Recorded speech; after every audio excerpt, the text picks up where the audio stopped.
আমার নাম নুরুজ্জামান নূর, সবাই আমাকে নুনু ভাই বলে ডাকে। জি ধন্যবাদ নুনু ভাই। দর্শক, আপনারা এই মুহূর্তে জানতে পারলেন আসন্ন চাকসু নির্বাচনে নুনু দাঁড়িয়ে গেছে এবং তুই আমাকে চিনোস? তুই আমার ক্ষমতা সম্বন্ধে জানোস? মাথা কিন্তু গরম হয়ে যেতেছে কিন্তু। দর্শক, আপনারা এই মুহূর্তে দেখতে পাচ্ছেন নুনু গরম হয়ে গেছে এবং এই তোকে নগদ ভরে দেবো কিন্তু। দর্শক, নুনু আমাকে ভরে দিতে চাচ্ছে। হ্যালো ভাই। হ্যাঁ, কি হয়েছে? ভাই সাংবাদিক তো উল্টা পাল্টা নিউজ করতেছে, বলছে নুনু দাঁড়ায় গেছে। কার নুনু দাঁড়ায় গিয়েছে? আরে আমি যে চাকসু নির্বাচনে দাঁড়াইছি এই নিউজটাই। ও, তোমার নাম তো নুনু। হ্যাঁ ভাই, আমাকে ভুলে গেলেন? আচ্ছা নুনু, তুমি উত্তেজিত হয় না, আমি বিষয়টা দেখছি। এই গাড় মেরেছে রে। ভাই কি হয়েছে? আরে নুনু দাঁড়ায় গিয়েছে। কই ভাই দেখি। এই সুধীর পুত, আমার নুনু না। ও ভাই রে ভাই।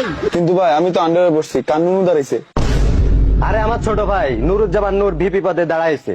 ও ভাই, তাহলে তো বিশাল গাঞ্জাম লাগে যাবো। নুনুরে কন্ট্রোল করেন। ও, আসলে নুনুরে কন্ট্রোল করতে হবে, না হলে বিশাল ঝামেলা হয়ে যাবে না। ভাই নুনুরে আমি চিনি, নুনুরে কন্ট্রোল করা অসম্ভব। চল, নুনুর সাথে দেখা করতে হবে, না হলে বিশাল গ্যাঞ্জাম বেঁধে যাবে। ভিপি পদে যে নুনু ভাই দাঁড়িয়েছে, আপনারা কি নুনু ভাইকে ভোট দিবেন? জি না, নুনু ভাইকে ভোট দিব না। নুনু ভাই ক্যাম্পাসের নারী শিক্ষার্থীদের সন্তুষ্ট করতে পারেনি নুনু।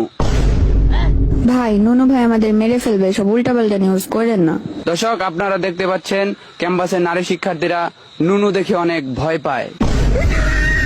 ভাই, নুনু ভাইয়ের অনেক ক্ষমতা, আমরা নুনু ভাইকে ভোট দিব, এটা নিউজ করেন। দর্শক, আপনারা শুনতে পাচ্ছেন ক্যাম্পাসের নারী শিক্ষার্থীরা নুনুর ক্ষমতা দেখে সন্তুষ্ট।